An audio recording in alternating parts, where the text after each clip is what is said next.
మరొకసారి ఈ ఆదరణకర్త నూతన మందిర ప్రతిష్ఠ ఆరాధనలో పాలు పొందిన దేవుని ప్రియులందరికీ హోసన్నా మినిస్ట్రీస్ తరఫున నా హృదయపూర్వకమైన వందనాలు.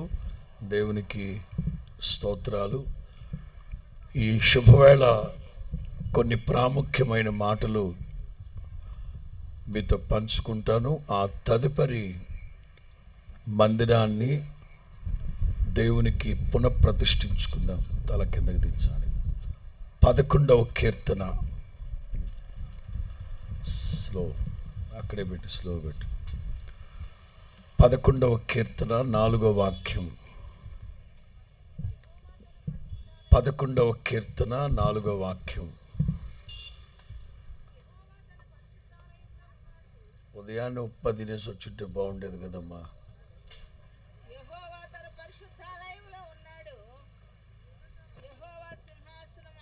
చాలు చాలు చాలు. యెహోవా తన పరిశుద్ధ ఆలయంలో ఉన్నాడు. తమ్ముడు ఆ చెయ్యి వెనక్కి నెట్టు. ఇంకా పర్ఫెక్ట్. కూర్చోండి. సార్ మీరు కాసేపు ఉంటారు కదా. యెహోవా తన పరిశుద్ధ ఆలయంలో చెప్పదే మంద చెప్పాలి అప్పుడప్పుడు. సందేహమేమి లేదు. ఇందుగలడు అందులేడు అన్న సందేహమేమీ లేదు. యేసు ప్రభు సర్వాంతర్యామి, సమస్తము ఎరిగి ఉన్నవాడు. యోహాను సువార్తలో మనం గమనిస్తాం, యేసు అందరిని ఎరిగినవాడు, ఆంతర్యములు ఎరిగినవాడు అని. యెహోవా తన పరిశుద్ధ ఆలయములో ఉన్నాడు. ఇందాక దైవజనులు చెప్పారు, నిర్గమ 25:8. దేవుడు నేను మీ మధ్యలో నివసించాలి, నేను మీ మధ్యలో నివసించాలి. అప్పటి వరకు ఆయన ఎలా వెంబడించారు వాళ్ళని క్లుప్తంగా చెప్పాలంటే, దేవుడు తన ప్రజలకు ముందు దహించు అగ్నిగా వెళుతున్నారు. కేవలం దహించు అగ్నిగా మాత్రమే వాళ్ళ ముందు వెళుతున్నారు. ఎర్ర సముద్రం దాటిన తర్వాత దేవుని ప్రజలకు ఎదురైన మొదటి శత్రువు అమాలేకీయులు. ఎవరో అప్పుడప్పుడు బైబిల్లో పదాలు మీరు ఉచ్చరిస్తూ ఉండాలి. ఎవరాళ్ళు? అమ్మలక్కలు కాదు, అమాలేకీయులు. ఏడాదికి ఒకసారి బైబిల్ చదివితే అలాగే ఉంటుంది. యోహాను సువార్త 15వ అధ్యాయం 1వ వాక్యం. మిమ్మల్ని కాదు ఓసారి వాక్యం చెప్తూ చదవమన్నా. ఒక ఆవిడ హడావుడిగా స్టార్ట్ చేసి, ద్రాక్షావల్లిని నేను, ఈగలు మీరు అంది. ద్రాక్షావల్లిని నేను, ఈగల తీగలు. మరి ఆవిడ ఏడాదికి ఒకసారి బైబిల్ చదివితే ఇలాగే ఉంటుంది. ఓ బుర్ర తక్కువది ఏం చెప్పిందో తెలిసి ఇంటికెళ్ళి బాప్తిసం పొందానని భర్తకి చెప్పిందట. భర్త అడిగాడు, బాప్తిసం పొందితే పేరు మారుస్తారు కదా, మార్చాడా పాస్టర్ గారు అని అడిగాడట. మార్చాడండి అంది. ఏం పేరు పెట్టారంటే బిర్యానీ అని చెప్పిందంట. ఎవడైనా బిర్యానీ అని పెడతాడా? అంటే నువ్వు పాస్టర్ గారి కళ్ళకి బిర్యానీ లాగా కనపడ్డావా? ఎల్లు కడిగేద్దాం పాస్టర్ గారిని వచ్చి గొడవ. ఏమయ్యా పాస్టర్ గారు, నా భార్య నీ కళ్ళకి బిర్యానీ లాగా కనిపించింది. చిచ్చి అలాగెందుకు పెడతానండి? చిచ్చి అలా కాదు, రే బాప్తిసాలు ఇచ్చిన పేర్లు పుస్తకం పట్టరారంటే దాంట్లో చూస్తే నేను ఆవిడికి పెట్టింది మిరియాము. నేను పెట్టిన పేరేమో మిరియాము. ఈ బుర్ర తక్కువ దానికి అర్థం కాక బిర్యానీ అని చెప్పిందంట. అందుకనే బైబిల్లో పదాలు అప్పుడప్పుడు ఉచ్చరించడం మంచిది. దేవునికి స్తోత్రం చెప్పండి. ఎర్ర సముద్రం దాటిన తర్వాత దేవుని ప్రజలకు ఎదురైన మొదటి శత్రువు అమాలేకీయులు. ఈ అమాలేకీయులు ఎంత స్వప్నాతులంటే, ఎంత కుయుక్తి కలిగిన మనుషులు అంటే, దేవుని ప్రజలతో యుద్ధం చేయలేక సగానికి పైగా అమాలేకీయులు చనిపోగా వాళ్ళు ఎంత కుయుక్తిగా వాళ్ళు పన్నాగం పన్నారంటే, కొంతమంది అలా పారిపోయారు 75 తాళ్ళూరు వైపు పారిపోయారు. కొంతమంది ఇలా పారిపోయారు సంతమాగులూరు వైపు. ఇక దేవుని ప్రజలు అనుకున్నారు అమాలేకీయులు అందరూ చనిపోయారు అని చెప్పి పాట పాడుకుంటూ వెళుతున్నారు. ఆ తర్వాత ప్రజల్ని లెక్క పెడుతుంటే జనసంఖ్య తగ్గుతుంది. కారణం ఏంటంటే జనం తగ్గిపోతున్నారు, జనాభా లెక్కలు తగ్గుతున్నాయని లెక్కేయడం ప్రారంభిస్తే జరిగింది ఏమిటంటే, ఎర్ర సముద్రం దాటాక మార్గ ఆయాసం చేత కొంతమంది నడవలేక మోకాళ్ళు పట్టుకొని కోసాలు కదిలిపోయి షుగర్లు బీపీలు వచ్చేసి వాళ్ళు ప్రయాణం చేయలేక కొంతమంది వెనకబడి వస్తున్నారు. ఇస్రాయేల్ దేశానికి వెళ్ళినప్పుడు మాతో పాటు కొన్ని టికెట్లు అట్లాగే ఉంటాయి. మేమేమో హడావుడికి పరిగెడతా ఉంటామా, కొన్ని టికెట్లు వెనక మోకాళ్ళు పట్టుకొని కోసాలు కదిలిపోయి వస్తూ ఉంటారు. ఈ అమాలేకీలు రెండు వైపులా పారిపోయిన శత్రువులు వెనక వైపు వచ్చి వెనక ప్రయాణ బడలిక చేత నత్తనడుకు నడుస్తున్న వాళ్ళందరినీ సంహరిస్తున్నారు. అప్పుడు దేవునికి ఒక ఆలోచన వచ్చి, నేను దహించు అగ్నిగా మీ ముందు వెళ్ళిపోతుంటే నాకు తృప్తిగా లేదు, మీ వెనక పరాక్రమశాలిగా వస్తాను. కొట్టేదేదో గట్టి కొట్టండి, సచ్చు దెబ్బలు దేనికి. దేవుడు తన ప్రజలకు ముందేమో దహించు అగ్నిగా, వెనకేమో పరాక్రమశాలిగా, కుడి ఎడమల అగ్ని స్తంభముగా, మీద మేఘస్తంభం, అంటే అన్ని దిక్కుల ఆవరించి అందుకే మేము ఆ పాటలో రాసాం, మా పితరులను ఆవరించి ఆదరించిన మహనీయుడవు అని అన్ని దిశల దేవుడు ఆవరించారు. అయినా దేవునికి తృప్తి లేక, మోసెస్ నేను మీ మధ్యలో నివసించాలి.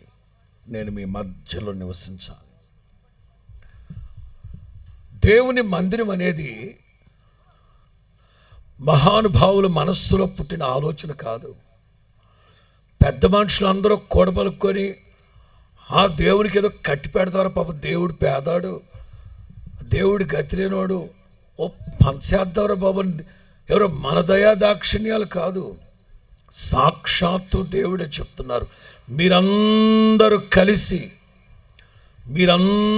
కలిసి మనపూర్వకమైన కానుకలతో నాకు ఒక మందిరాన్ని కట్టండి.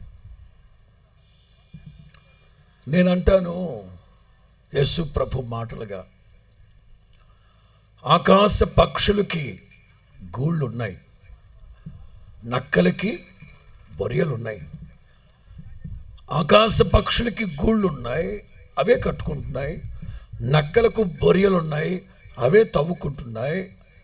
ఇంకా చెప్పాలంటే గుర్తుపెట్టుకోండి, 19వ కీర్తనలో ఏముందంటే, ఆకాశ వైశాల్యాన్ని విశాలపరచి, వింటున్నారా, ఆకాశ వైశాల్యాన్ని విశాలపరచి దేవుడే సూర్యునికి ఒక గుడారాన్ని వేసి పెట్టారట. మంచిది. ఇర్మియా గ్రంథంలో ఉంటుంది, దేవుడైన యెహోవా గాలికి ఒక గది కట్టి పెట్టారట. మనకు అవసరమైనప్పుడు గాలి రావాలంటే రాదు. యెహోవా తనకిష్టమైనప్పుడు ప్రజల మీద గాలిని రావింపచేసి తిరిగి గాలిని గదిలో పెడతారు. నేను అంటాను, దేవుడా, ఓ మంచి దేవుడా, సూర్యునికి గుడారాన్ని వేశావు, గాలికి గది కట్టింది మీరే, కానుకలు ఇస్తాం, మా కష్టార్జితం మీకు ఇస్తాం. ఆ కట్టుకునేది తమరు కట్టుకోవచ్చు కదా. మిమ్మల్ని అడుగుతున్నాను, ఆకాశ పక్షులకి గూళ్ళు ఎవరు కడుతున్నారు? అవే కట్టుకుంటున్నాయి. నక్కలకి బొరియలు ఎవరు తవ్వుతున్నారు? అవే తవ్వుకుంటున్నాయి. మన ఇండ్లు ఎవరు కడుతున్నారు? ప్రభుత్వం కడతానంటేనా మీరు ఒప్పుకు సావరు. మీరు ఒప్పుకోరే? ఇచ్చేదేదో మా మొహాన్ని కొట్టండి, మిగతా డబ్బులు మేము వేసుకొని కట్టుకుంటామంట. ఎవరు వాళ్ళే కట్టుకుంటున్నప్పుడు దేవుడు కూడా, దేవుడా మా కష్టార్జితంలో మనపూర్వకంగా మీకు ఇవ్వాలనుకున్న కానుక ఇచ్చేస్తాం, మీ ఇష్టపూర్వకంగా మీకు నచ్చినట్టుగా మెచ్చినట్టుగా మీరు కట్టుకోవచ్చు కదా. దేవుడు అన్నారు, నో, మీరే కట్టాలి. కట్టారు. కట్టిన రోజున దేవుడు మహిమతో ఆ మందిరంలోనికి దిగి వచ్చారు. స్తోత్రం చెప్పు గట్టిగా. యెహోవా తన పరిశుద్ధ ఆలయమందు ఉన్నాడు. నేను మిమ్మల్ని అడుగుతున్నా, ఎలా ఉన్నాడు? ఎలా ఉన్నాడు? మీకు సంగతి చెప్తాను. ఒక 40 సంవత్సరాల క్రితం జరిగిన సంగతి. లేమల్లె 14వ మైల్లో యేసన్న గారు సేవ చేస్తున్న రోజులవి. 4 సిస్టర్లు, 4 బ్రదర్సు. యేసన్న గారు లేమల్లె 14వ మైల్ సెంటర్లో సేవ చేస్తున్న రోజులవి. ఉదయాన్నే టీ ఇవ్వలేదట. 9 దాటాక ఇడ్లీ కూడా పెట్టలేదట. ఏమైందిరా బ్రదర్స్, సిస్టర్స్ని అడిగితే చెప్పారట, అన్నీ ఉన్నాయి, అగ్గిపెట్టలేదు. మీ అందరి మీద ఒట్టేసి చెప్తున్నా, జరిగిందే చెప్తున్నా, అన్నీ ఉన్నాయి, అగ్గిపెట్టలేదు. మరి తెప్పించుకోవచ్చు కదా. డబ్బులు లేవు. యేసన్న గారి దగ్గర కూడా డబ్బులు లేవు. ఎక్కడో జరిగిన కాశీ మజిలీ కథ కాదు, మన కళ్ళ ఎదుట జరిగి నడిచి వెళ్ళిన నగ్న చరిత్ర. సిస్టర్స్ అన్నారట, సెంటర్కి వెళ్ళి కొట్టు దగ్గరికి రేపు ఇస్తామని చెప్పి ఒక 4 అగ్గిపెట్టెలు తెచ్చుకుందామన్నా. యేసన్న గారు అన్నారట, కొట్టోడు ఏమంటాడు తెలుసా, మీ దేవుడు మీకు అగ్గిపెట్టుకోడు ఇవ్వలేని గతిలేనోడా అని అంటాడు. చిల్లర లేదని చెప్తామా? అబద్ధం కదా. మన దగ్గర చిల్లి కావలేదు. వీళ్ళు ఏం చెప్తారట, అబద్ధం చెప్పకూడదు. మరి ఏంటి యేసన్న గారు, ప్రార్థన చేద్దాం ప్రభు ఇచ్చేంత వరకు. ప్రియులారా, మీరు నమ్మరు కానీ ఉదయం 9 గంటల నుంచి సాయంకాలం 7 గంటల వరకు 4 సిస్టర్లు, 4 బ్రదర్స్, యేసన్న గారు మందిరంలో మోకాళ్ళ మీద ఉన్నారు. అగ్గిపెట్టి గతి లేక. అన్నీ ఉన్నాయి, అన్నీ ఉన్నాయి. ఈలోగా ఎవరో ఒక బ్రదర్ వచ్చి, ఇవాళ మా మ్యారేజ్ డే అండి, మా ఇంటికి వచ్చి ప్రార్థన చేయండి. యేసన్న గారు ఒక్కడే వెళ్ళి ప్రార్థన చేసి వచ్చారు. ఈలోగా ఎవరో మా అబ్బాయి బర్త్డే అంటే వాళ్ళ ఇంటికి వెళ్ళి ప్రార్థన చేసి వచ్చారు. ఇక ఆడవాళ్ళ సంగతి తెలిసిందేగా. మమ్మల్ని ఏమో ఇక్కడ ఉపవాసం పెట్టి ఏనేమో. యేసన్న గారు అంటారు, నేను ఎలా తింటాను? మీరందరూ ఇక్కడ ఉపవాసం ఉంటే నేను ఎలా తింటాను? మంచి నీళ్ళు కూడా ముట్టుకోలేదు ఆ ఇండ్లలో. నేను నా తోటి సేవకులు ఆకలితో పస్తుంటే నేను ఎలా తింటాను? సాయంకాలం 7 గంటలకి సంధ్య చీకటి పడేటప్పుడు ఓ తాగుబోతాడు. ఈ తాగుబోతోళ్ళకి తాగినప్పుడే గుర్తొస్తారు అందరూ. తాగలేదో ఆడంత మంచోడు లేడు, తాగాడో వాడంత దుర్మార్గుడి కూడా ఉండడు. తాగలేదనుకోండి, ఎవరిని పలకరించరు, తలదించుకొని వెళ్ళిపోతా, వాళ్ళ పని అని చూసుకుంటారు. తాగాడు అనుకోండి, ఇక వాడి నోటికి అడ్డు ఆపు ఏమీ ఉండదు. ఇక ఏది పడితే ఉత్త పుణ్యానికి, గురుగారు బాగున్నారా, ఆడెవడో మనకు తెలియదు, మనమేవాడు ఆడికి తెలియదు. వాడు తాగినోడు ఇట్లాగే రోడ్డు ప్రక్కన ఉంటుంది కదా లేమల్లిలో, వెళుతూ వెళుతూ చర్చిలోకి వచ్చాడు. యేసన్న గారు నమస్తే అండి, నమస్కారాలు. శిష్య గారు వందనాలు. శిష్య గారు బ్రదర్స్ నమస్కారాలు, బాగున్నారు శిష్య గారు. యేసన్న గారు 2 చేతులు పట్టుకున్నారే, చుట్టుపక్కల వాళ్ళు ఎవరైనా వింటే మేము తాగామనుకుంటారా, నీకు దండం పెడతా, నువ్వు వెళ్ళరా బాబా, మేమేదో గుట్టుగా సేవ చేసుకునే వాళ్ళమే అంటే దేవుని మందిరంలోంచి నన్ను ఎల్లగొట్టేస్తారన్నమాట. మీరు ఎల్లగొట్టడం కాదు, కేకలే. మాకు ఆడపిల్లలు ఉన్నారు, రోడ్డు మీద ఎవరైనా వింటే మేము తాగామనుకుంటారా, తాగమా, నువ్వు వెళ్ళు బాబు ఇంటికి.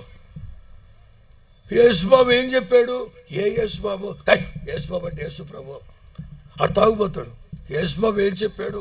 నా మందిరం సమస్త జనులకి నా మందిరం సమస్యలకి ఎలగొడేస్తావు నువ్వు, నీ దండం పెడతాను రా.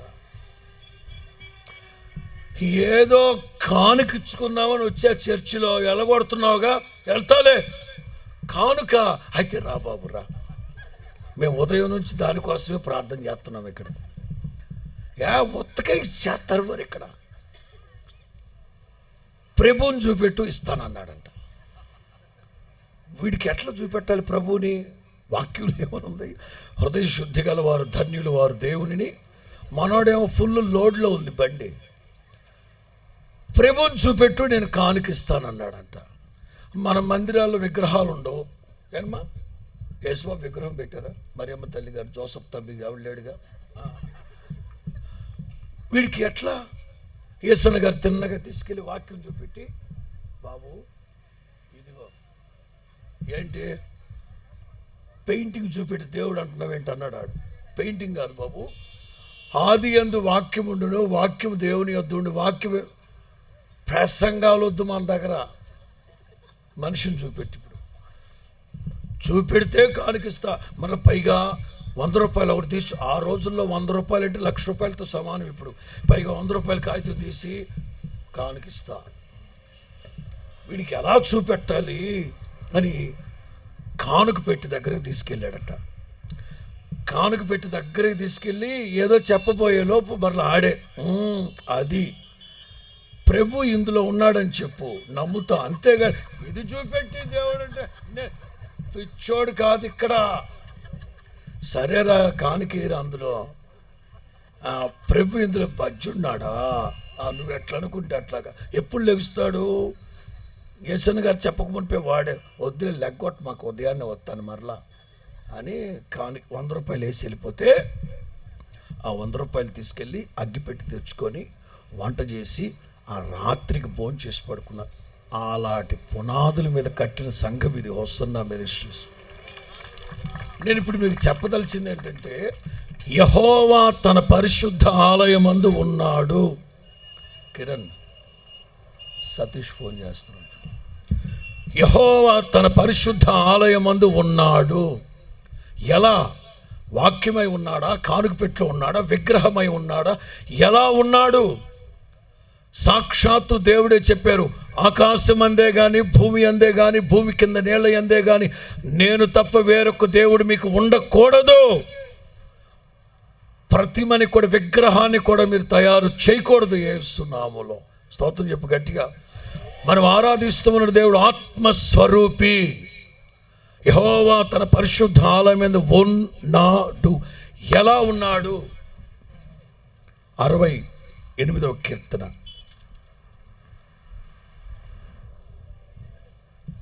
68వ కీర్తన 5వ వాక్యం. తన పరిశుద్ధ ఆలయమందు ఉన్న దేవుడు, చాలు.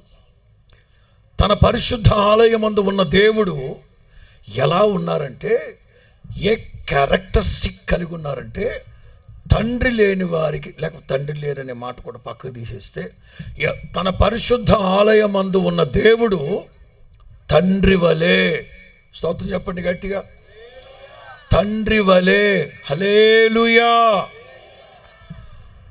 The characteristic of a father, the characteristic of, masala వాసన వస్తుంది బాబా.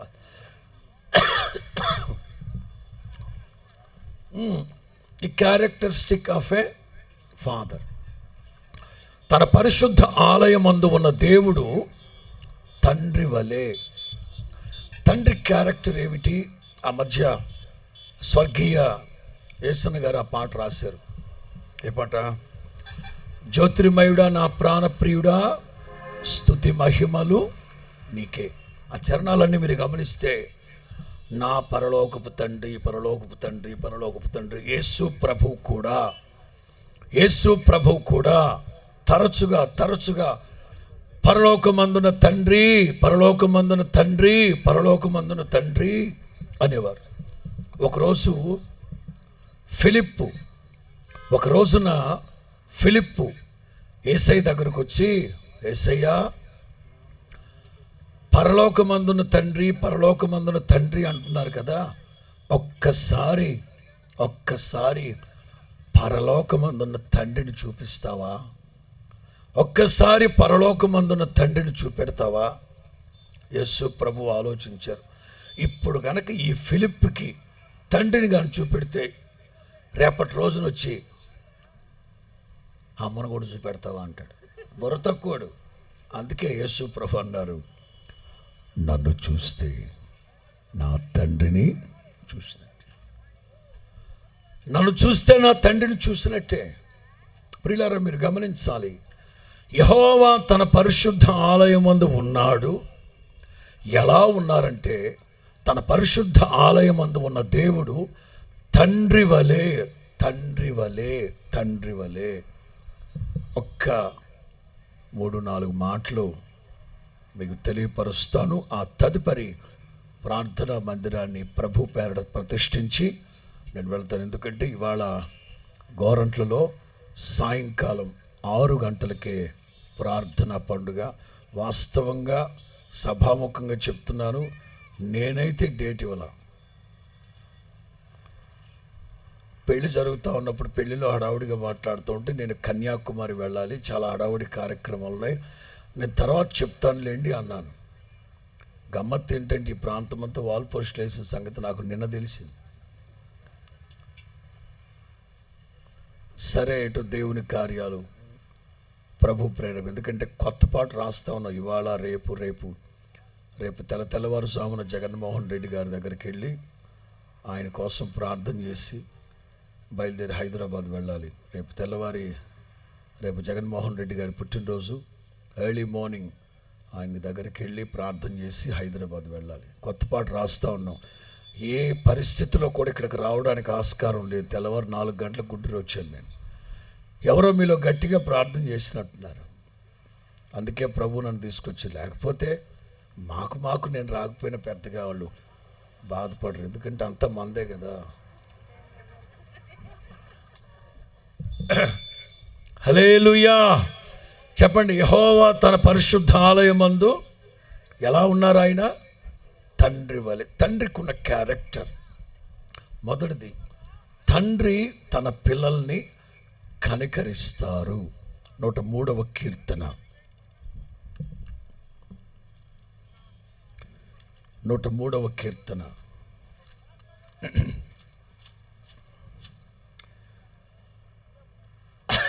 13వ వాక్యం. 103వ కీర్తన 13వ వాక్యం. తండ్రి తన కుమారుల ఎడల జాలిపడినట్లు, తండ్రి తన కుమారులను కనికరించినట్లు.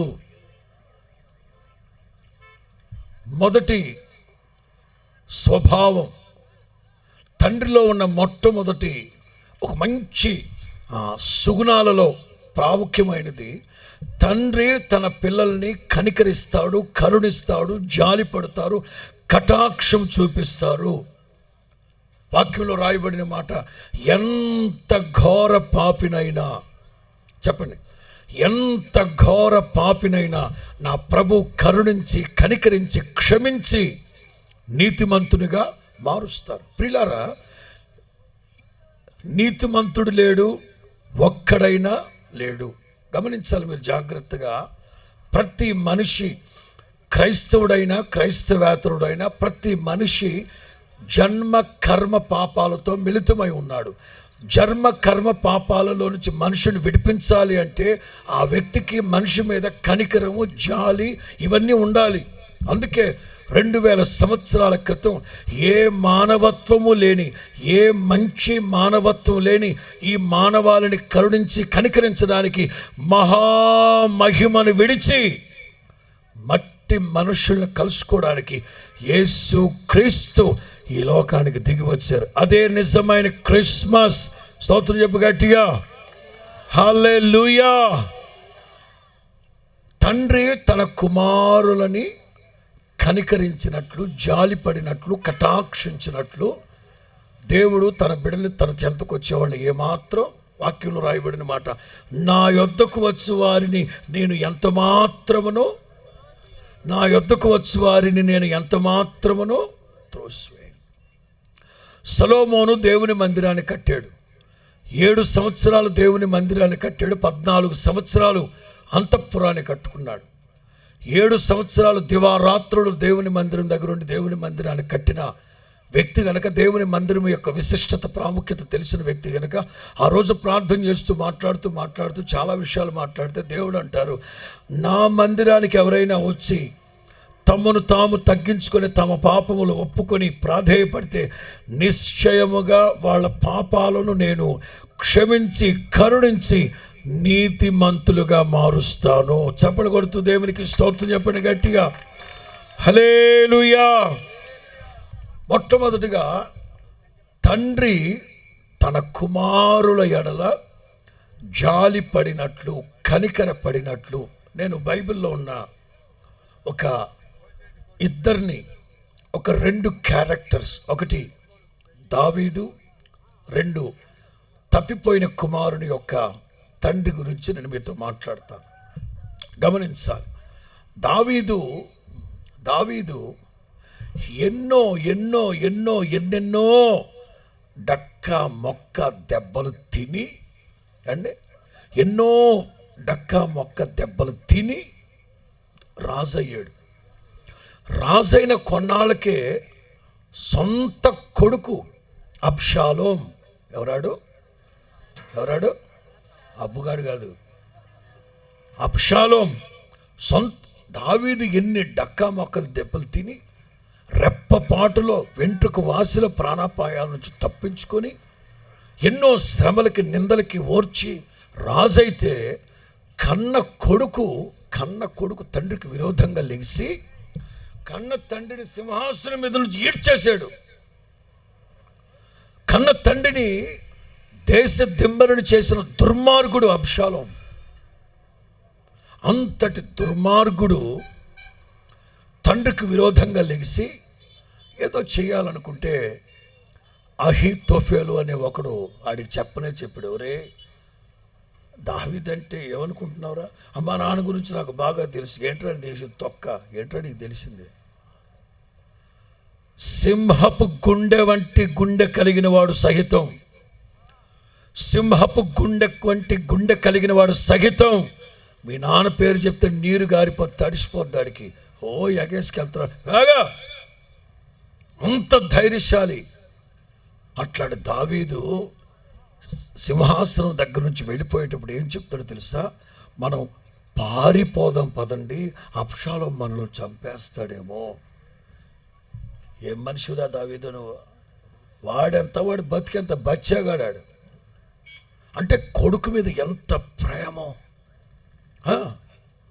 చివరికి యుద్ధానికి వెళుతుంటే యోవాబు అనేవాడు మేనల్లుడు, 2వ కోణంలో బావమరిది. యోవాబు వాళ్ళ అక్కని దావీదు పెళ్లి చేసుకున్నాడు. వాళ్ళ అక్క కొడుకు కూతురు వీళ్ళు. అరే మీరు యుద్ధానికి వెళ్తున్నారా, నన్ను బట్టి నా కుమారుడైన అబ్షాలోముని కనికరించండిరా, నన్ను బట్టి నా కుమారుడైన అబ్షాలోమునికి జాలిపడండిరా అంటే అలాగే నో ప్రాబ్లం. ఎంతోమంది దృష్టిలో పడ్డాడు అబ్షాలోం, కానీ వాళ్ళు ఎవరు చంపలా, ఎందుకంటే దావీదుకి మాట ఇచ్చారు కనుక. యోవాబు అనేవాడు ఈ అబ్షాలోము వెంట్రుకలు చెట్టుకి ఇరుక్కొని వేలాడుతుంటే రై అని కొట్టి చంపరా, నేను చంపనండి, ఎందుకో రాజుగారు మాట తీసుకున్నారు కదండి మన దగ్గర, మాట ఇచ్చే కదా, చంపరా, నేను చంపను, నువ్వు చంపరా, నేను చంపనండి, నువ్వు చంపరండి. చివరికి యోవాబే వాడిని కొట్టి చంపేస్తాడు. ఈలోగా ఎవడో ఒక సమాచారం తీసుకెళ్ళి పరిగెత్తి రాజా, వాడు అక్కడికి వెళితే దావీదు నోట నుంచి వచ్చిన ఫస్ట్ మాట ఏంటో తెలుసా, నా కుమారుడైన అబ్షాలోము బ్రతికే ఉన్నాడా. ఆ సంగతి నాకు తెలియదండి, మొత్తం మీద జై జెండా ఎగరతా ఉందండి. ఇంకోటి వచ్చాడు, రాజా నా కుమారుడైన అబ్షాలోము బ్రతికే ఉన్నాడా. ఆ సంగతి తెలియదండి, జయ గీతమే పాడన పాటలు పాడుతున్నారండి. చెత్తగా ఇంకోటి వచ్చాడు, ఎరా నా కుమారుడైన అబ్షాలోము బ్రతికే ఉన్నాడా. ఆ సంగతి తెలియదండి, శత్రువులకి ఏ గతి పట్టుంటుందో అదే గతి మీ అబ్బాయి కూడా పట్టుంటుంది సార్. పిల్లారు మీరు చరిత్ర చదివితే వారం రోజులు నా కుమారుడు అబ్షాలోమా, నీకు మారుగా నేను చచ్చిపోయింటే బాగుండేదిరా, నీకు బదులుగా నేను చచ్చిపోయింటే బాగుండేదిరా. 1 వీక్ రాజ్య పాలన గాలికి వదిలేశాడు, రాజ్య పాలన గాలికి వదిలేశాడు, ప్రజల్ని గాలికి వదిలేశాడు, సమస్తాన్ని గాలికి వదిలిపెట్టి గదిలో కూర్చున్నాడు దావీదు. 1 వీక్ ఏం ప్రజాక్షేమం ఏం పట్టించుకోవట్లేదు. 1 వీక్ అంటే వాడి మీద తండ్రికి ఎంత, వాడేమన్నా వరల్డ్ కప్ గెలుచుకొచ్చాడు అబ్షాలోము? లేదే. అది చేసింది ఏమిటి? ఎన్నో డక్కా మొక్క దెబ్బలు తిని 4-5 సార్లు చావు బతుకులోంచి తప్పించబడి ఏదో వృద్ధాప్యంలో రాజయ్యాక కొంచెం నెమ్మదిగా బతుకుతూ ఉంటే కన్న కొడుకట్లు చేస్తే ఏ తండ్రి అయినా ఏం చేయాలండి? ఏం చేయాలి? నరికి పోగులేయాలి. కానీ దావీదు ప్రతి క్షణం నా కొడుకైన అబ్షాలోము బ్రతికే ఉన్నాడా, నీకు బదులు నేను చచ్చిపోయింటే బాగుండేదిరా. ఏమంటే వారం రోజులు దావీదు రాజ్యాన్ని పట్టించుకోకుండా పాలన గాలికి వదిలేసి ఏమి పట్టించుకోకపోతే ఏమైపోద్ది? ఆ తర్వాత యోవాబు వచ్చి మరలా హెచ్చరించారు, మీరు కనుక వాడి ఒక్కడి కోసం కనుక మీరు ఏడుస్తూ కూర్చుంటే దేశమంతా చిన్న భిన్నమైపోద్దని హెచ్చరించాడు. నేను అంటాను, తండ్రి తన కుమారుల ఎడల జాలి పడినట్లు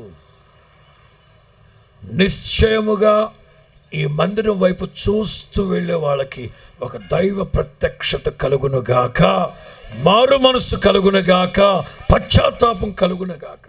లోపలికి వచ్చేవాళ్ళకి కాదు, ఇటువైపు చూస్తేనే నా దేవుని మందిరం. వాక్యంలో రాయబడిన మాట, ఇదిగో బోధిగంత నివాసులారా, పూర్తి చేయండి ఆ మాట, బోధిగంత నివాసులారా, జస్ట్ నా వైపు చూస్తే చాలు, మందిరంలోకి రానక్కర్లే, జస్ట్ నా వైపు చూస్తే నా దేవుని కనుదృష్టి వాడిని ఆకర్షించును గాక.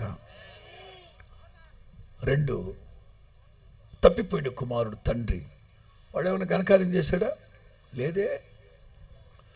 స్పష్టంగా ఉంటుంది ఆ మాట, తండ్రి వాడి మీద కనికరపడి.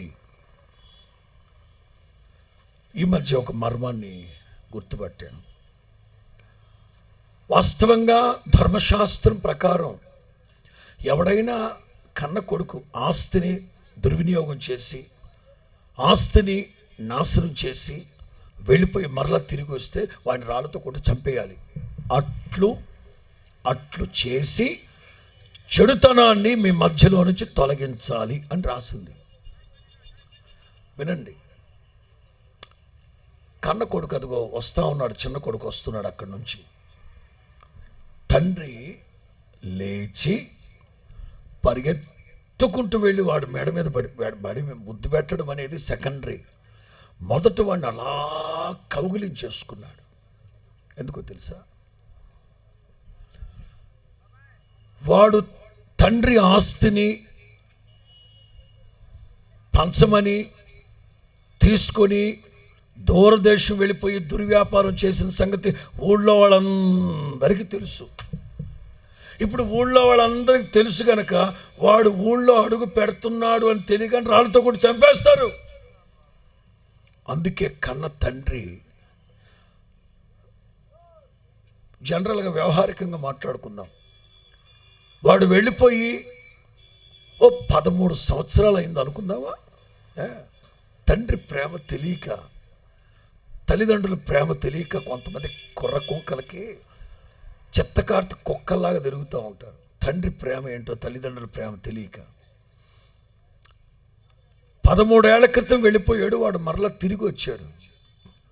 వాడిని సరే, వాడు చేసిన ఘనకార్యానికి జనరల్గా మాట్లాడుకుందాం, కొడుకు ఎవరన్నా అట్లా చేస్తే తండ్రి 3 పూట్ల దమ్ బిర్యానీ తిని పడుకుంటాడా? తింటాడా? వాడి కోసం ఆలోచించి ఆలోచించి ఆలోచించి క్షీణించి కృషించి బీపీ షుగరు రోగాలన్నీ వచ్చి, నేను అంటాను పక్షవాతం వచ్చేసింది అతనికి వాడు చేసిన పనికి. లేచి పరిగెత్తుకుంటూ వెళ్ళి వాడిని కౌగిలించుకున్నాడు మొదట. ఎందుకో తెలుసా? ఊళ్ళో వాళ్ళు ఎవరి కంట పడకుండా నేను గట్టిగా పట్టేసుకున్నాను అనుకో, ఇంకెవరు ఏమి చేయరు. నా కొడుకుని నేను కాపాడుకోవాలి, నా కొడుకుని నేను కాపాడుకోవాలి. తండ్రి తన కుమారుల ఎడల వెంటనే ఏం చెప్పారు తెలుసా? ఆడి స్నానం చేయించి కొత్త వస్త్రాలు తొడగండి. బాబు నీ చొక్కా సైజు ఎంతమ్మా, ప్యాంట్ సైజు ఎంతమ్మా అని అడగలేదు వాళ్ళు. వై?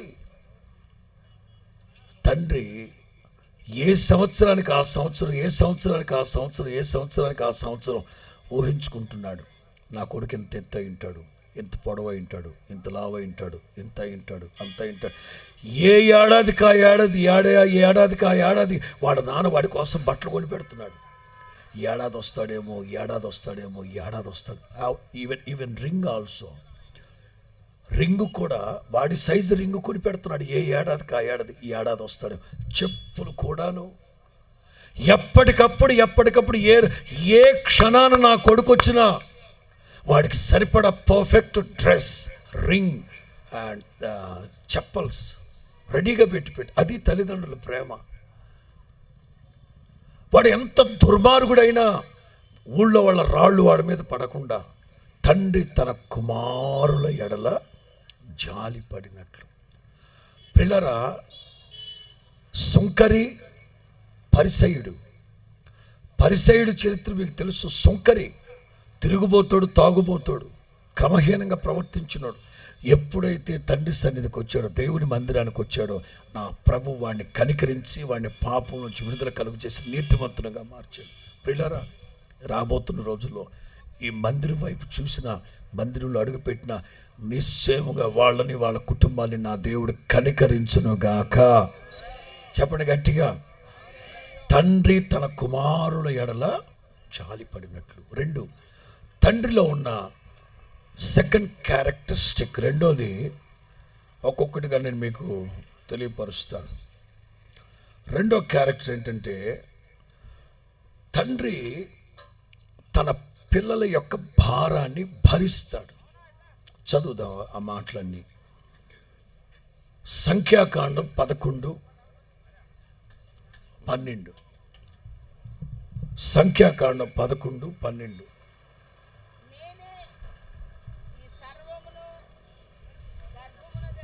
మోషే దేవుని దగ్గరికి వెళ్ళి వాళ్ళు ఏమడిగారు?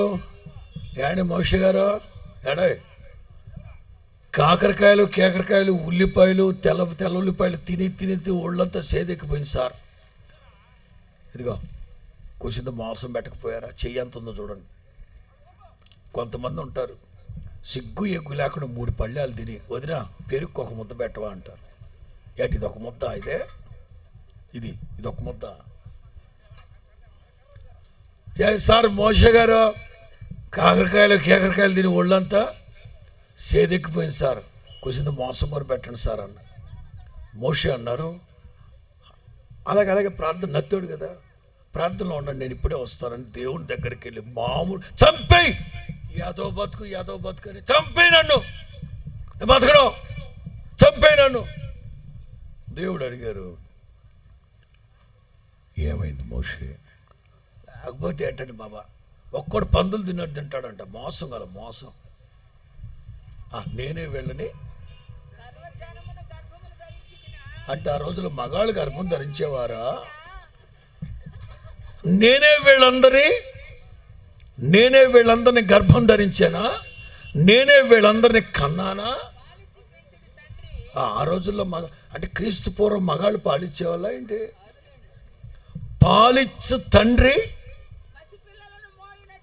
భరించినట్లు, మోసినట్లు, తండ్రి తన పిల్లల్ని మోసినట్లు. నాకేం కర్మండి? సరదాగా కొన్ని మాటలు చెప్తా. దేవుడు అన్నారు, ఏంటంట, మోసం కావాలంట, మోసం ఇద్దాంలే మోసం. వామ్మో ఇస్తావేట, మనవాళ్ళేగా, సర్లే రేపు ఆదివారం మధ్యాహ్నమేగా. ఆదివారమా? ఏది ఒక్క పూట? ఏడు కొంపదీసి 2 రోజులు పెడతారేంటి? అది కాదు మోషే, నా ప్రజలే కదా. ఏడు వారం పెడతారా ఏంటి? ఆ సంగతి నీకు తెలియదు నాయనా. దేవుడా నీకు తెలియదు వాళ్ళ సంగతి. వేగుతున్నా ఇక్కడ పళ్ళ సందులో ఉన్న కానీ పిక్కుని తినే రకం వీళ్ళు. ముక్కుల్లోంచి వచ్చుకొని లాక్కడు అనే రాకు. వద్దు బాబా నీ దండం పెడతా. మోషే నెల నన్ను చంపే. ఎప్పుడైతే దేవుడు నెల అన్న చంపానంటే ఏదో బతికిదే. శుభ్రంగా నేను గొర్రెలు మేపుకుంటున్నాను. సిపోరా ఒక భార్య 6 మర్దర్లు, సుఖంగా ఉండేది నా వ్యాపారం అక్కడ. మనోడు 40 సంవత్సరాలు ఎందుకు రాలేదు తెలుసా? 6 మర్దలు, ఇంట్లో అటు కదిలితే మర్దలు, ఇటుక తగిలితే మర్దలు. ఆ టచ్చింగులతోనే బతికేసాడు మనోడు, ముసలోడు 80 ఏళ్ళ వరకు. అరే దేవుని ప్రజలు అక్కడ అల్లాడిపోతున్నాడు. మరల దర్శనాన్ని రీబిల్డ్ చేసుకుని వెళ్ళాలన్నా తక్కువడు కాదు మోషే. అమ్మో, తండ్రి తన పిల్లల్ని భరించినట్లు. అందుకే మేము ఆ పాటలు రాసాం.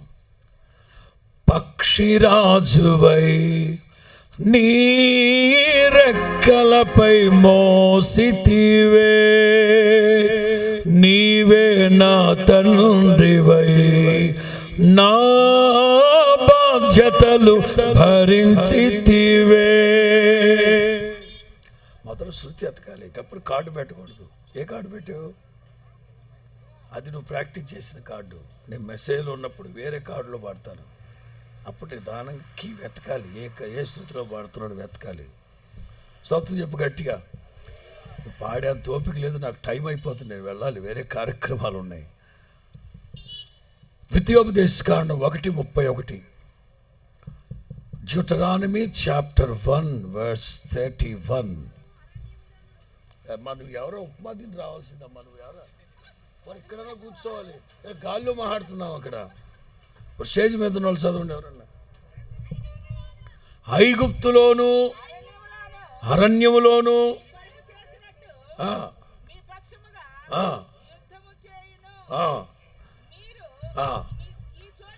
మీరు ఈ చోటుకు వచ్చేంత వరకు, మీరు ఈ చోటుకు వచ్చేంత వరకు మీరు వచ్చిన మార్గం అంతట్లో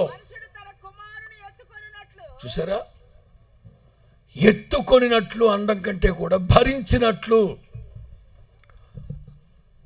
తిరణాలు జరుగుతుందిగా, పెరంగపురం తిరణాలు జరుగుద్దా జరగదా? కోటప్పకొండ తిరణాలు జరుగుద్దా? ఆ తిరణాలకి తండ్రి కొడుకుని తీసుకెళ్తాడు. వీళ్ళు కొడుకులు మామూలు కొడుకులు కాదు, వీళ్ళు ప్రాణం తీస్తారు. సంకలో కూర్చోబెట్టుకుని ఊరుకోడే భుజాల మీదకి ఎక్కించుకుంటారు. ఇంటికి వచ్చాక భార్య అడిగింది, ఏంటి తిరణాలు ఎట్టుందండి?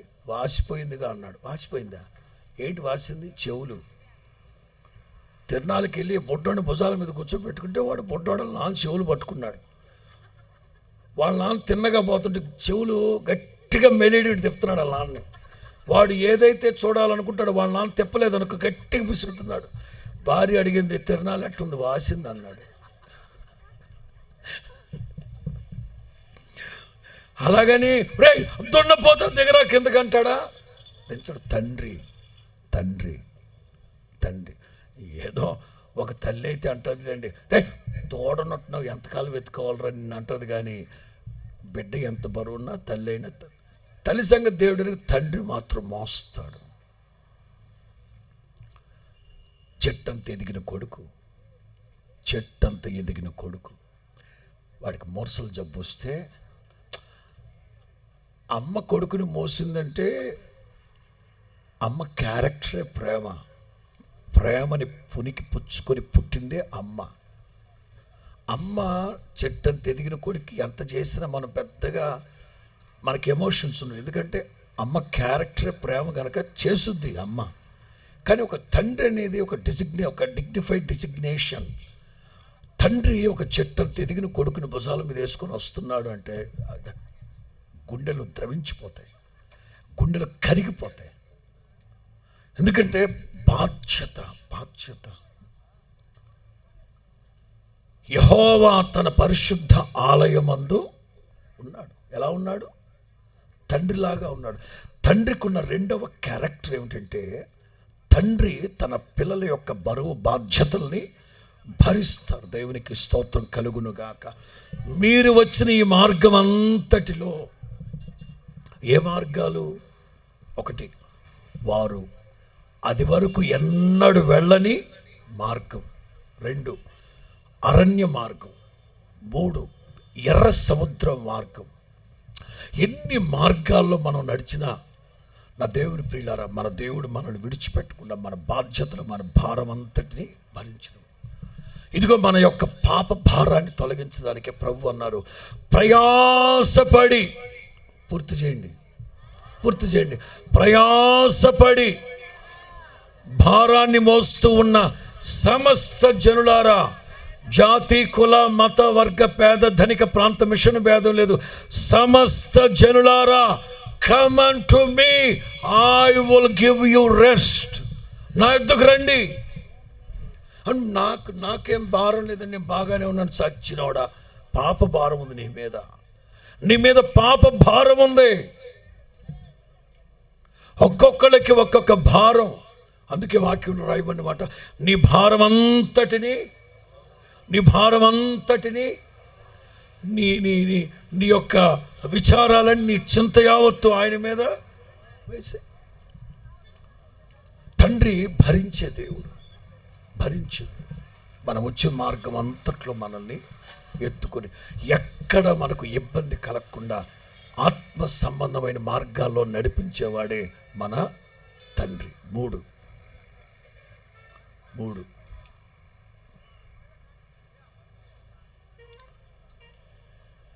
తండ్రిలో ఉన్న 3వ క్యారెక్టర్, తండ్రి పిల్లలకి సత్యాన్ని బోధిస్తాడు. యెషయా గ్రంథం 38:19. యెషయా గ్రంథం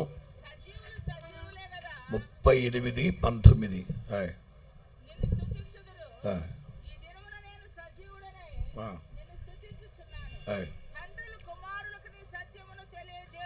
ఏ అమ్మ నేర్పించదా? తల్లి నేర్పించదా? నేర్పిస్తుంది. బట్ వాక్యంలో క్యారెక్టర్ని నేను ఎలివేట్ చేస్తున్నాను ఇక్కడ.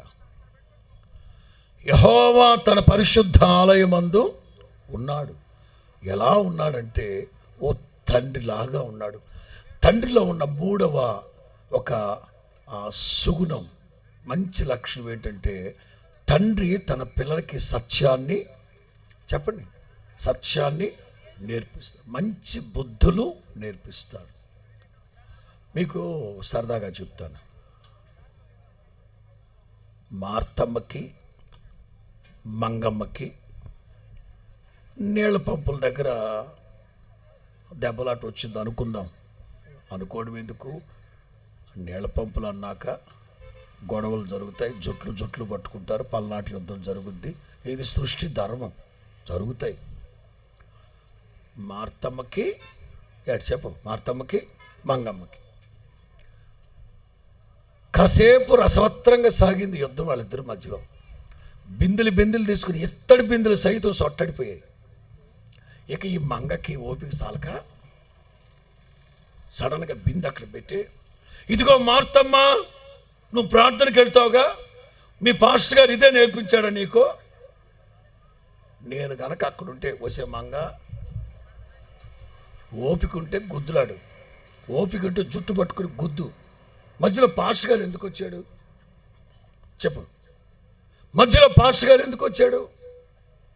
మీ చర్చిలో ఇదే నేర్పించారా? మరి మేము ఇక్కడ కరాటే బ్లాక్ బెల్ట్, ఇక్కడ చర్చికి వచ్చిన వాళ్ళందరూ కరాటే నేర్పిస్తాం. ఇక్కడ ఏమి నేర్పిస్తాం చర్చికి వచ్చిన వాళ్ళని?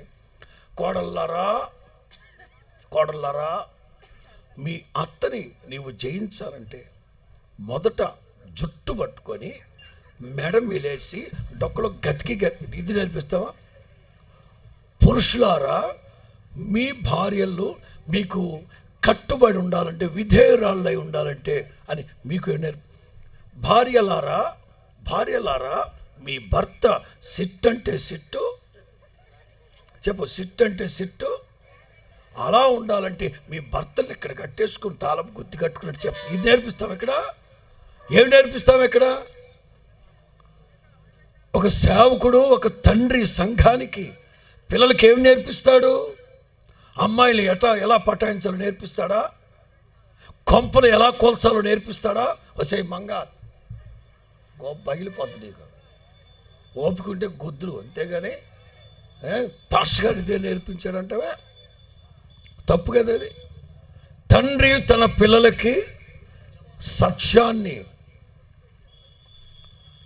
సత్యం అంటే యేసయ్యే, యేసయ్యే నేనే మార్గం సత్యం జీవం. మీ పిల్లలకి ప్రభుని గురించి నేర్పిస్తున్నారా? ప్రభు యొక్క సుగుణాలు ఏమిటో నేర్పిస్తున్నారా మీరు పిల్లలకి? యేసుక్రీస్తు అన్నారు, నేను సత్యం, నేను సత్యం. ప్రియులారా, 3.5 సంవత్సరాల నిడివిలో 3.5 సంవత్సరాల నిడివిలో యేసు ప్రభు ప్రజలకి సత్యాన్ని బోధించారు. నేనే సత్యం అని చెప్పి, నేను తండ్రి దగ్గరికి వెళ్తాను, వేరొక ఆదరణకర్తను మీకు పంపిస్తాను, ఆయన వచ్చి ఏం చేస్తాడు?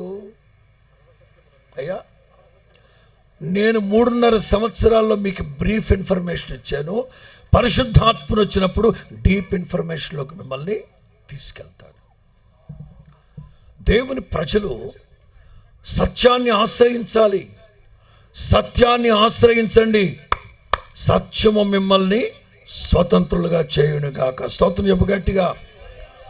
కోరహు కుమారులు వాళ్ళు రాసిన కీర్తనలు మీరు గమనిస్తే 73 ఆసాపు 73 72 80 వరకు చూస్తే కోరహు కుమారులు అంటారు, మా పిల్లల పిల్లల పిల్లల పిల్లలు ఈ సత్యమును ఆచరించాలని, ఈ సత్యాన్ని తెలుసుకోవాలని, పుట్టబో పిల్లలకి ఈ సత్యాన్ని నేర్పించాలి.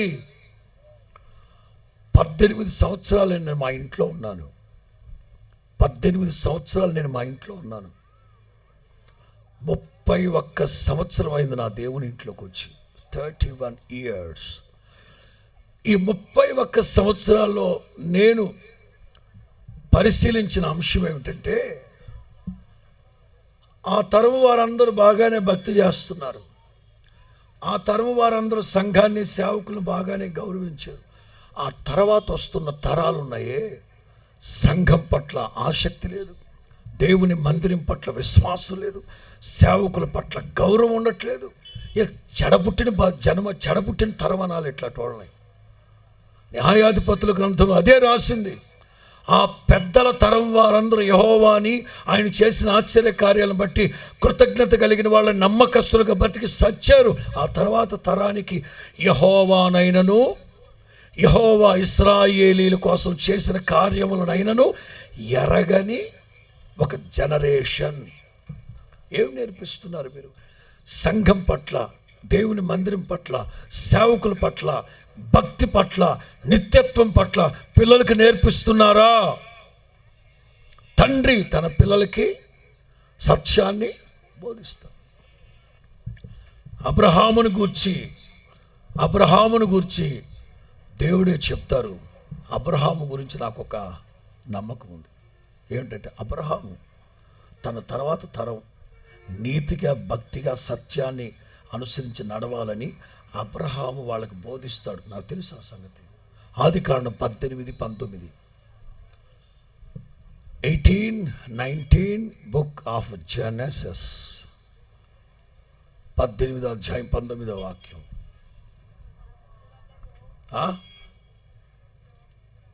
అండోయ్, యెహోవా అబ్రహామును గూర్చి చెప్పినది, తన తర్వాత తరపు పిల్లలు, తన ఇంటి వాళ్ళు నీతి న్యాయములు, భక్తి, యథార్థత, సత్యమును అనుసరించి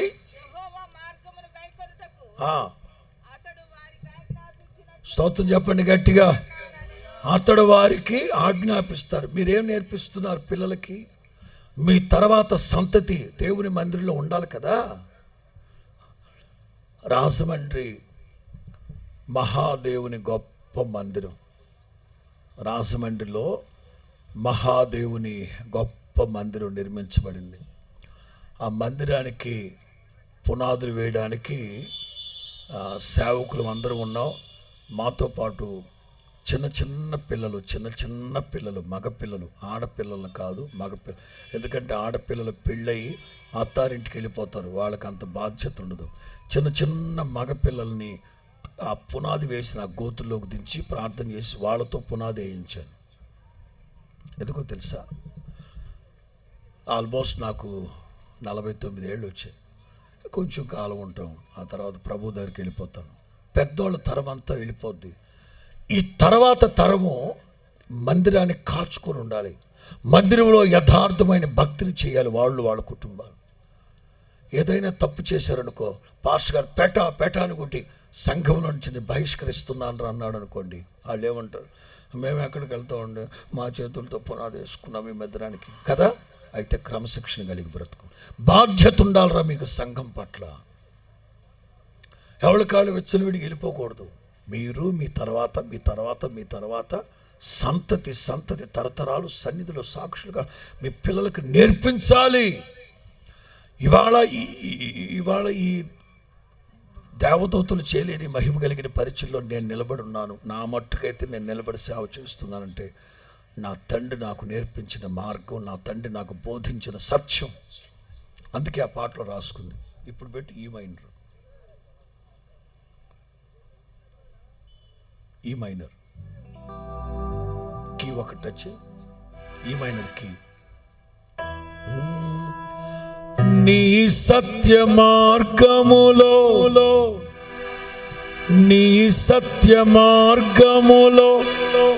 నేర్చుకున్న అనుభవమే ఈ రోజున పరిమళింపచేసి సాక్షిగా నిలిపినది. మరి వాళ్ళ పరిచయంలో ఒక సాక్ష్యంగా మేము సేవ చేస్తున్నామంటే నా తండ్రి ఈ సత్య మార్గంలో నాకు నేర్పించిన అనుభవాలు. 4 ఎఫెక్ట్ ఆపండి. 4 తండ్రి ఇష్టమైన కొడుకుని గద్దిస్తారు. తండ్రిలో ఈ యాంగిల్ కూడా ఉంది, ఈ వేరియేషన్ కూడా ఉంది తండ్రిలో. తండ్రి తనకిష్టమైన కుమారుణ్ణి గద్దిస్తాడు. సామెతలు 3:12.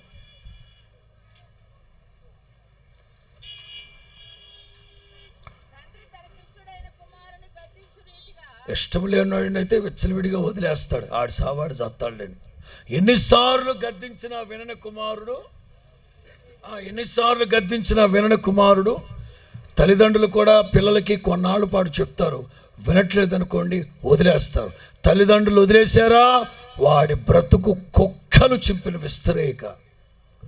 తండ్రి తనకిష్టమైన కుమారుణ్ణి, చెప్పండి అందరూ, యెహోవా తన పరిశుద్ధ ఆలయమందు ఎలా ఉన్నాడు? తండ్రిగా ఉన్నాడు. తండ్రిలో ఉన్న మరొక్క కోణం ఏంటంటే గద్దిస్తాడు. సన్నిధికి వచ్చిన బిడ్డల్ని దేవుడు గద్దిస్తాడు. ఎంతసేపు? యేసు నామమున మీ దుఃఖ దినములు సమాప్తములగునగాక, మీ దుఃఖము తూర్పు ఎగిరిపోవునుగాక, నీ సూర్యుడు అస్తమించడు, నీ చంద్రుడిక యెహోవాయే నీకు నిత్యమైన వెలుగుగా ఉండునుగాక, నా సన్నిధి నీకు తోడుగా వచ్చునుగాక, నీ కన్నీళ్లు అంగలార్పు నాట్యముగా మార్చబడునుగాక. అదే సమయంలో నీ బతుకు మార్చుకో. ఎంతకాలం ప్రతివాడు గుర్రము గనక ఇకిలించినట్లు ఇంకొకటి భార్య వెంట, ఇంకొకటి దాని వెంట. ఇర్మియా గ్రంథంలో ఉన్న బేసి సంఖ్య 3వ అధ్యాయం, 5వ అధ్యాయం, 7వ అధ్యాయం, 9వ అధ్యాయం, 11వ అధ్యాయం మీరు గమనిస్తే సిమిలర్గా ఉన్న మాటలు మీకు తగులుతాయి. 3, 5, 7, 9, 11 అధ్యాయాల్లో. నేను ఇవన్నీ తెలిసి మిమ్మల్ని గద్దించకుండా ఉంటానా? మిమ్మల్ని హెచ్చరించకుండా ఉంటానా? ప్రతివాడు తన పొరుగు వాని వెంట గుర్రమగన సకిలించినట్లు చెత్త కార్తు కుక్కలాగా వెళ్తుంట చూసి ఊరుకుంటానా? గద్దించనా? వరుస పెట్టి గద్దించనా? సేవకుడు కూడా 70% ఓదార్చే మాటలతోనే ప్రసంగం చేయాలి. రిమైనింగ్ పార్ట్ ఆఫ్ 30 డెఫినెట్గా హెచ్చరిక. పాస్టర్ గారండి ఆంటీ పాలాపారం చేస్తుండే బాబా. ఒకసారి కూటం పెట్టి యెహోవా సన్నిధిలో అశ్రద్ధగా ఉండేవాడు శపించబడతాడు. కొంతమంది ప్రార్థనకు వచ్చి నిద్రపోతారు, వాళ్ళ గుణం తగల, శాపం తప్ప ఇంకోటి లేదని తిట్టా. ఆ ఆంటీ మన సంఘానికి వచ్చాము కదా, స్థానిక సంఘానికి వెళ్ళి ఆదివారం రోజు పాస్టర్ గారు ప్రార్థన చేయండి, ఎక్కడ శాపాలు వచ్చి పడిపోతాయో నాకు తెలట్లేదండి బాబా. నీకెందుకు శాపం వచ్చుద్దమ్మా, నేను ప్రతి ఆదివారం నేను దీవిస్తున్నాను, ఆశీర్వదిస్తున్నాను కదా. ఆ టైంలో నేను నిద్రపోతున్నాను, దేవుని సన్నిధిలో నిద్రపోతే శాపం అంట కదయ్యా, ఇక నేను సన్నిధి కూడా రానయ్యా. ఆ పాస్టర్ గారి గుండె చల్లమంది, ఈవెన్ ఆధారం చేసుకుని మందిరం కట్టెత్తాను బాబా. ఇంతకాలం లేని ప్రకటన ఇప్పుడు ఎందుకు వచ్చింది నీకు అన్నాడు. అదే వస్తున్న వాళ్ళు మీటింగ్కి వెళ్ళానయ్యా, ఆయన గట్టిగా అది తేడా. ఇప్పుడు ఈ గొర్రెను పోగొట్టుకుంటే ఎట్లని మనవాడు అంటాడు, మై గ్లోరీ కమాన్ అరే. వీడు పెద్ద మాయగాడు, మహానగరంలో మాయగాడు అంటాడు, అమ్మా ప్రార్థనలో నిద్రపోవడం అంటే సాక్షాత్తు ప్రభు ఒడిలో పడుకున్నట్టే. అవునా, మరి వెస్లీ గారు ఏంటి అట్లా చెప్పారు? ఆడంతే పెళ్లి పేర్లు సన్నాసులు అట్లాగే చెప్తారు. లేదు పాస్టర్ గారు, నాకు కూడా ఎనక నదురు పొడుస్తా కళ్ళలో చెప్తున్నానుగా, ప్రభు ఒడిలో పడుకున్నట్టేనే. కొంచెం గద్దిస్తే కానికివ్వదేమోనని భయం. ఎంతసేపు పాలిష్ చేస్తుంటాడు. అక్రమ సంబంధాన్ని మానేయి, అబద్ధాలు, సినిమాలు, షికారులు మానేయి, మోసపు మాటలు, కొంపలు కూల్చేవారు మానేయి, నీతిగా నిజాయితీగా వ్యాపారం చేయి, లంచాలు, కంచాలు, మంచాలు వేయొద్దు అని చెప్పడం. ఎంతసేపు నువ్వు ఎన్ని దరిద్రమైన పనులన్నా చేయి.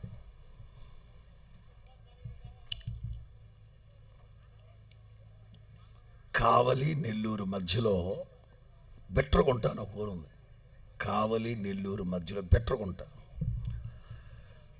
కప్పరాలు తిప్పని ఒక గ్రామం ఉంది. అక్కడ అందరు దొంగలు ఉంటారు. ఒకసారి అక్కడ ప్రార్థనకి వెళ్ళాం మేము. హడావుడిగా కొంతమంది వచ్చి పాస్టర్ గారు ప్రార్థన చేయండి, మేము టైం అయింది వెళ్తున్నాం అన్నారు.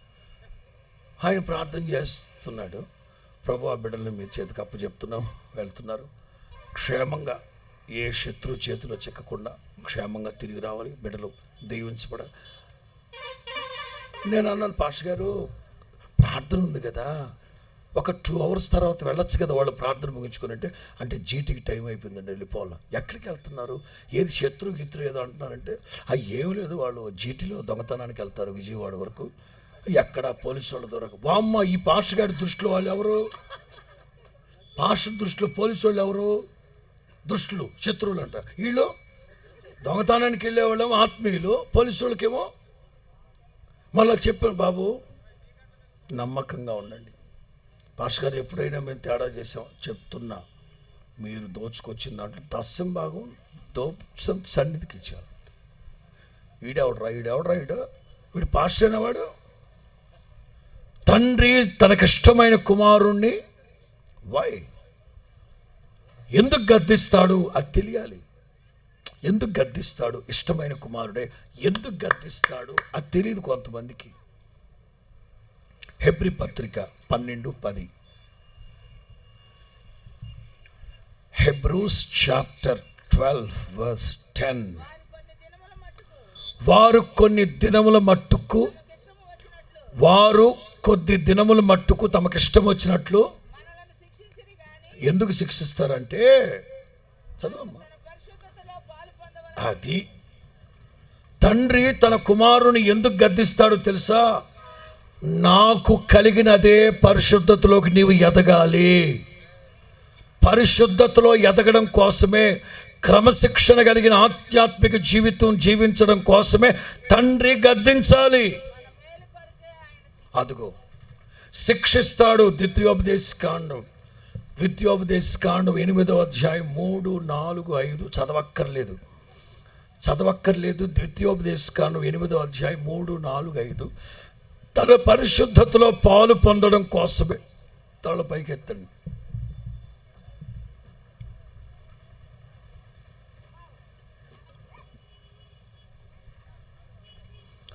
పక్షిరాజు తన గూడును రేపినట్లు యెహోవా వారి గూడుని, గుర్తుందా లేదా మాటలు?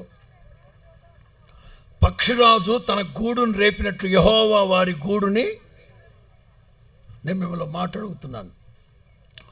గుణవతి అయిన భార్య తన ఇంటిని, ఉన్నారా పోయారా? ఉన్నారా? చెప్పండి. గుణవతి అయిన భార్య తన ఇంటిని, మూర్ఖురాలైతే రోజుకొక తాటాకు 2 ఎదురు బొంగులు తీసిపోయిలో భోగి పండుగ చేస్తుంది. నేను ఇప్పుడు అంటాను, గుణవతి అయిన భార్య తన ఇంటిని, చెప్పండి ఉన్నారా పోయారా? పోయారా అంటే వెళ్ళిపోయారా అని అర్థం.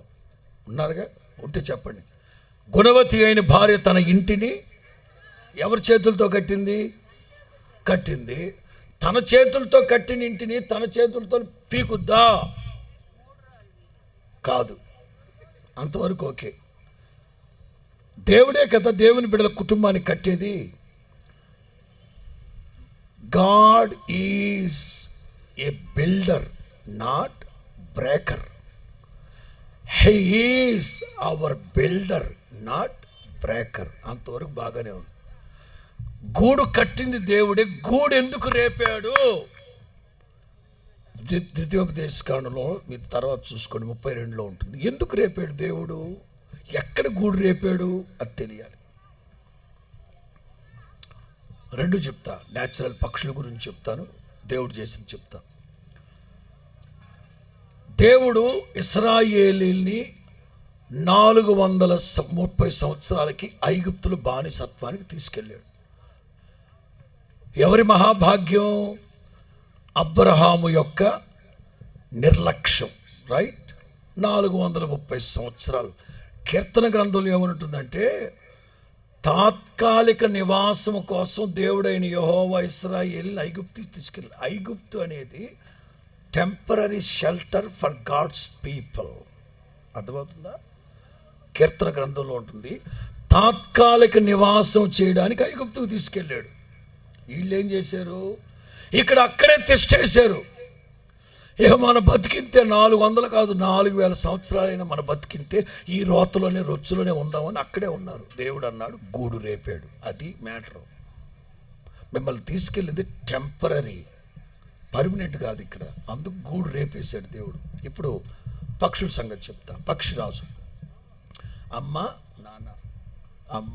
నాన్న పిల్లలు పట్టుకు మురిపే పొలలు ఏరుకొచ్చి, ముండ్లు ఏరుకొచ్చి, ఆకులు ఏరుకొచ్చి, దూది ఏరుకొచ్చి వేసి, ఈవెన్ పిల్లలు పుట్టిన తర్వాత వాటికి ఏమైనా ఇబ్బంది కలుగుతుంది, వాటి ఏకలు కూడా పీకి పిల్లలకి మెత్తగా ఉండేటట్లు వేస్తాయి. అంతవరకు గూడు అనేది టెంపరరీ. పిల్లలు పెరిగి పెద్ద అవుతున్నాయి, అక్కడే తింటున్నాయి, అక్కడే వేస్తున్నాయి, అక్కడే తింటున్నాయి, అక్కడే రోత, అక్కడే తింటున్నాయి, అక్కడే రోత. తల్లిదండ్రులు అంటారు, ఇక చాలు మీకు రెక్కలు వచ్చాయి కదా, మనం ఉన్నతమైన అనుభవాలకు వెళ్తాం. వద్దులే మమ్మీ, ఇక్కడే బాగుంది. ఏది కంపులోనా? కంపు మొహం దానా. ఇక ఎంతకీ ఈ పిల్లలు పరిశుద్ధత వైపు రావట్లేదు. ఉన్నతమైన శిఖరాల్లో, ఉన్నతమైన స్థలాల్లోకి వెళ్దాం రమ్మంటే ఇక్కడే బాగున్నట్టు రాతలో. ఇక తల్లి తండ్రి ఆలోచించారు, ఇక కుదరదని. ఇక తల్లి తండ్రి గూడిని పిల్లలు అడుగుతున్నాయి, మమ్మీ డాడీ ఏంటి గూడు తీసేస్తున్నారు? వేరే పెద్ద ఇల్లు కట్టారా? కట్టాం, పెద్ద ఇల్లు కట్టాం. Thank you mummy. అలాగే ఎక్కండి, గూడు మొత్తం రేగొట్టి ఎక్కండి మమ్మీ. థ్యాంక్ యూ మమ్మీ, నీలాంటి మమ్మీ ప్రపంచం. ఎక్కండి ఎక్కించుకొని పైకి చెట్లు దాటిపోతున్నాయి, చిన్న కొండలు గుట్టలు దాటిపోతున్నాయి. మమ్మీ ఎక్కడికి మమ్మీ? వస్తే మిమ్మల్ని ఆ రోతలోంచి లెగండి అంటే లేచారా మీరు? పదండి పోదాం. మమ్మీ మీ నాన్న నేను ఉన్నత శిఖరాలు ఎగురుతా ఉంటే కంపులో బతుకుతారంటే మీ దుంప దగ్గర పైకి తీసుకెళ్ళి పైపడి మమ్మీ అంటుంది తల్లి. మమ్మీ ఒక్కసారి తల్లి పిల్లలు పైకి ఎగరేసి రెక్కలు పుడిచేసింది. వీటికి ఎగరడం తెలిసేగా తల కిందులుగా బుర్రమనవుతూ, మమ్మీ నీలాంటి మమ్మీ ప్రపంచంలో లేదే రాక్షిద్దానా. ఎప్పుడైతే తల కిందలకు వచ్చి బుర్ర బద్దలైపోద్దో సుమ్మని చాపింది. మమ్మే ఎగరాల. తండ్రి పిల్లల్ని ఎందుకు గద్దిస్తాడో తెలుసా? నా అంత పరిశుద్ధతలోకి మీరు రావాలరా. నేను ఉన్నత స్థలంలో ఎగురుతున్నారా, మీ గూడు కట్టింది నేనే రేపుతున్నా. ఎందుకో తెలుసా? పరిశుద్ధతలో ఉన్నతంగా ఎగరాలి. ఆఖరి మాట చెప్పి నేను ముగిస్తాను. ఆకలైన వాళ్ళు ఒకసారి హల్లెలూయా అనండి. ఫ్రాంక్గా మాట్లాడుకుంటాం. ఆకలి వేయట్లేదు మీకు? అవునా? అయితే 3 వరకు వేస్తా. ఇప్పుడు 5 పాయింట్లు చెప్పి ఇంకో 5 పాయింట్లు కూడా తోడుతాయి. ఇప్పుడు ఆఖరి మాట, తండ్రి తన పిల్లల్ని ఆశీర్వదిస్తాడు. తండ్రి తన పిల్లల్ని, ఆదికాండం 49 28 ఆదికాండం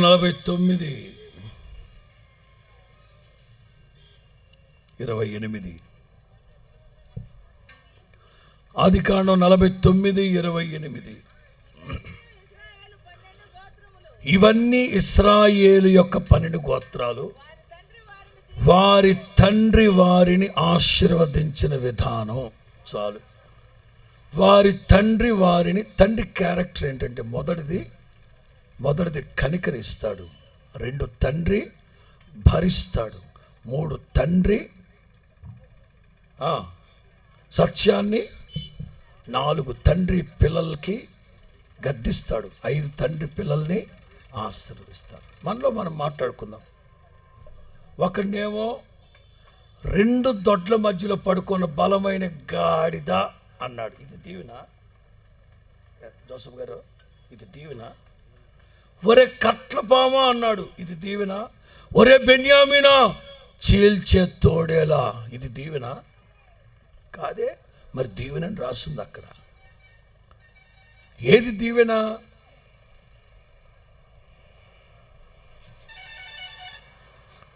ఒక్కొక్కరిని చెడామడ ఒరే రూబేను తండ్రి మంచాన్ని ఎక్కిన చెంచల బుద్ధి తక్కువ గాడిద అన్నాడు. అది దీవెన కాదే. కన్న తండ్రి గనక పచ్చి బూతులు తిట్టి దీవెనని రాసుకోమన్నాడు. కానీ మన తండ్రి ఎవరో తెలుసా? సకల ఆశీర్వాదాలకు ఆధారభూతుడు, జ్యోతిర్మయుడైన తండ్రి తన పిల్లల్ని ఆశీర్వదించునుగాక. ఏ తండ్రి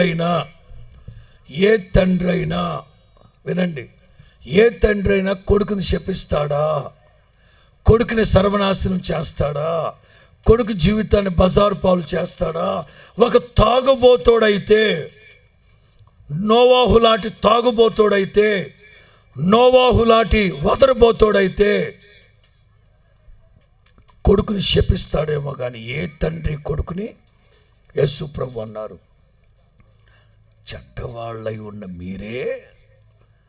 చెడ్డవాళ్ళై ఉన్న తండ్రులు మీరే మీ పిల్లలకి మంచి ఈవులు ఇస్తున్నారు. అంటే తండ్రులు చెడ్డవాళ్ళే, కానీ మన పరలోకపు తండ్రి మంచోడు. ఉదాహరణ చిన్న మాట చెప్పనా? ఇదిగో, ఇది తండ్రి ఇల్లు. రోడ్డు కట్టేపు నా కొడుకు ఇల్లు కట్టుకుంటున్నాడు, బ్రదర్ ఇల్లు కట్టుకుంటున్నాడు అనుకుందాం. తండ్రి చూసాడాన్ని, అమ్మా వెళ్తా, hello Narasaraopet municipal commissioner sir? అవునండి, ఎవరు మాట్లాడుతున్నారు సార్? ఇక్కడ ఒకడు నుదురుపాడు ఆధారకర్త చర్చి ఎదురుగా ఒకటి ఇల్లు కడుతున్నాడు సార్. ఉత్తరం దక్షిణ దిక్కులో సార్. సార్ వాడు పర్మిషన్ లేవు సార్, కట్టేస్తున్నాడు సార్ మీరు అర్జెంటుగా పొక్కలేని తీసుకొచ్చి కూల్చండి సార్ అండి. సరే సార్, మీరు ఎవరు మాట్లాడుతున్నారు? ఆకాష్ రామన్ సార్. ఎవరంట? ఏ తండ్రి అయినా కొడుకు ఇల్లు కట్టుకుంటుంటే వాడు హెచ్చింపబడుతూ ఉంటే, హలో సార్ కలెక్టర్ గారా సార్ ఇక్కడ ఒకడు 2 ఎకరాలు తెగ సాగు చేస్తున్నాడు సార్ ఆడు ఏదో చేస్తున్నాడు సార్, అర్జెంటుగా ఎండిని పోసాను సార్, యాసిడ్ పోసాను సార్. మీరెవరు మాట్లాడుతున్నానండి? నేను ప్రజాక్షేమం కోరుకున్న ప్రజాబంధు సార్. ఈడు పొందలేదో. ఏ తండ్రి అయినా కొడుకుని నాశనం చేస్తాడా? అంటే నేను ఆలోచిస్తాను. వీటి పెళ్లి పేరెంట్లు లేని సన్నాసుండి కాబట్టి థింక్ చేస్తాను. ఓ తండ్రి అయితే క్యారెక్టర్ ఎట్లుండాలి. కొడుకు ఒక ఇల్లు కట్టుకున్నాడు ఊళ్ళో, అందరిని పిలిచాడు. వాళ్ళ నాన్న కూడా వెళ్ళాడు. ఇల్లు ఓపెనింగ్ జరిగింది, అది బాగుంది. తండ్రి ఇల్లంతా చూశాడు, చిన్న చిన్న గదులు కట్టుకున్నాడు. పైకి వెళ్ళాడు. పైకి వెళ్తే కొంచెం ఇసుక, కొంచెం కంకర, ఓసలు. రే పెద్దోడా, పైన కూడా ఒక పోర్షన్ వేస్తుంటే బాగుండేది కదరా. డబ్బులు లేవు నాన్న, అప్పటికే లోన్ పెట్టాను, నా భార్య బంగారం అంతా పెట్టేశాను. అవునా, ఆడపిల్లలు పెద్దవాళ్ళు అవుతున్నారు కదరా, ఓ పని చేయి, ఇసుక కంకర ఊసలు కూడా ఉన్నట్టున్నాయిగా. లేదు నాన్న, ఇంకో 2 ఏళ్ళ తర్వాతే.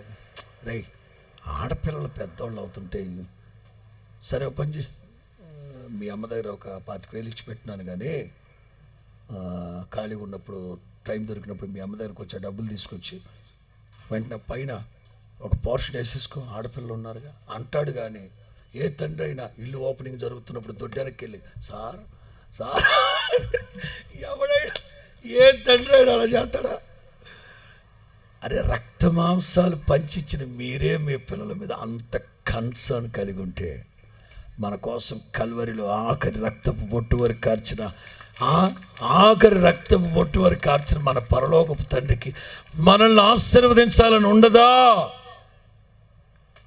పునరుద్ధానుడైన యేసు క్రీస్తు 40 రోజుల పాటు సంఘాలకు కనిపించి, విశ్వాస సమాజాలకి, సేవకులకి, శిష్యులకు కనిపించి, ఆన్ ద 40th డే 40వ రోజున వాళ్ళందరినీ బేతనియ వరకు తీసుకెళ్ళి 2 చేతులెత్తి వాళ్ళని ఆశీర్వదించి ఆరోహణమై వెళ్ళిపోయాడు యేసయ్య. తండ్రి తన పిల్లల్ని ఆశీర్వదించాలి. నిశ్చయముగా యెహోవా తన పరిశుద్ధ ఆలయమందు ఉన్న యెహోవా తండ్రి వలె నిశ్చయముగా సన్నిధికి వచ్చిన ఏ ఒక్కరిని నా దేవుడు విడిచిపెట్టకుండా నిశ్చయముగా మిమ్మల్ని సకల ఆశీర్వాదాల చేత నా దేవుడు మిమ్మల్ని ఆశీర్వదించునుగాక. పరిశుద్ధాత్ముడు ప్రతి మాట మీ అందరి వినికిడిలో ఫలభరితంగా మార్చి ఆశీర్వదించునుగాక.